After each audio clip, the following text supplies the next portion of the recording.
सुशांत सिंह एक जिंदा दिल शख्स थे। उनके सुसाइड से उनका हर करीबी सदमे में है। न्यूज नेशन से खास बातचीत में उनके दोस्त और डांस ट्रेनर ने कई ऐसे खुलासे किए जो आपको भी चौंका देंगे।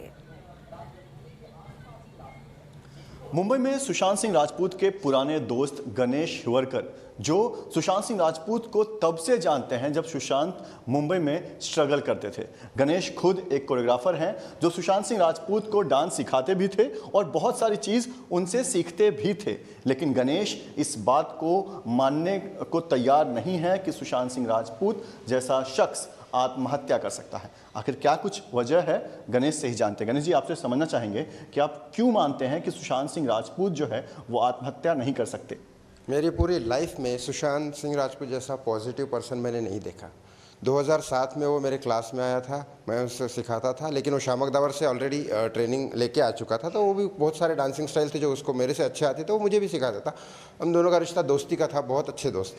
तो 3 महीने वो मेरे क्लास में रहा। मुझे एक लड़की से प्यार हुआ था जिसने मुझे, क्लास में ही थी हमारे, तो उसने मुझे रिजेक्ट किया। तो मेरे दिमाग में ऐसे ख्याल आ रहे थे, उस टाइम इमेच्योर थे हम, इतने ये नहीं थे, तो सुसाइड के ख्याल आने लगे थे। ऐसी ही मैंने बात छेड़ी थी सुशांत से, तो वो जस्ट इट्स वेरी वायलेंट और मेरे घर पे आया। 6 घंटे तक मुझे समझाया उसने, और फिर अगले दिन क्लास में मेरे पहले पहुंच के वो लड़की को और मुझे घर पे बुलाया, उसके हम दोनों को मनाया, लड़की को हाँ करवा के छोड़ा। और फिर मेरे लड़के ने कहा कि मैं सक्सेस नहीं हूँ करियर में, तो उसने 6 महीने पूरी शिद्दत के साथ मेरे साथ सपोर्ट किया, मुझे मेरे करियर में सपोर्ट किया। फ़ोटोशूट करवाया मेरे क्लासेस का, पैम्पलेट छपवाए, फ्लैक्स बैनर खुद अपने हाथ से लगवाए, मेरे साथ खड़े रह के फुल्ली सपोर्टिव किया और मुझे इस चीज़ों से निकाला। जो आदमी किसी और के लिए, अपने दोस्त के लिए सुसाइड से चीज़ें, करियर हो या लड़की हो, इससे दोनों से निकाल के सुसाइड जैसी चीज़ से रोकता है, वो खुद ये कर ही नहीं सकता। आप कह रहे हैं कि आपके मन में सुसाइड का जब ख्याल आया तो आपको निकालने के लिए उन्होंने अपना 6 महीना आपको दिया।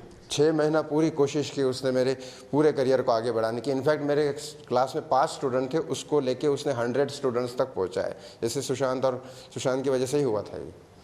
जब सुशांत के सुसाइड की खबर आप तक आई तो आपका पहला रिएक्शन क्या था? आप खुद क्या मानते हैं?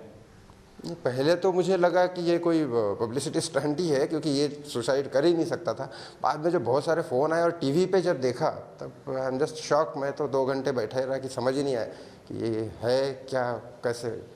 तो मुझे लगा 101% इट्स मर्डर, 101% इट्स मर्डर। अच्छा, बताइए कि अब जिस तरह की चीज़ें सामने आ रही है कि वो घर में पूजा पाठ बहुत करवाते थे या जादू टोना, ब्लैक मैजिक जैसी बातें सामने आ रही है, क्या सुशांत सिंह राजपूत इस तरह की बातों को मानने वाले इंसान थे?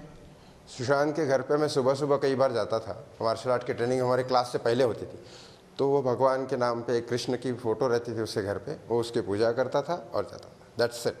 वो मानता था भगवान को, लेकिन जादू टोना इन सब पे बिल्कुल भी भरोसा नहीं था उसका, और वो मानता भी नहीं था ये सब चीज़ें। तो गणेश हिवरकर, जो कि सुशांत सिंह राजपूत को तब से जानते हैं जब सुशांत एक स्ट्रगलर थे, और काफ़ी साल तक इनकी दोस्ती रही, करीब 10 साल से ज़्यादा समय तक ये लोग एक दूसरे के संपर्क में रहे। और गणेश ये मानने को तैयार नहीं है कि सुशांत जैसा शख्स जो कि इतना पॉजिटिव था, जिन्होंने गणेश की मदद की थी कि वो सुसाइड मोड से बाहर आ जाए, वैसा शख्स सुसाइड कर सकता है, ये गणेश मानने को तैयार नहीं है। इसी तरह से गणेश के साथ साथ तमाम जो सुशांत के करीबी हैं, उनके चाहने वाले हैं, वो भी इस बात को मानने को तैयार नहीं है कि सुशांत सिंह राजपूत आत्महत्या कर सकते हैं। ऐसे में हर कोई मांग कर रहा है सीबीआई जांच की। देखना ये होगा कि आगे सुशांत सिंह राजपूत का मामला सीबीआई को सौंपा जाता है या नहीं।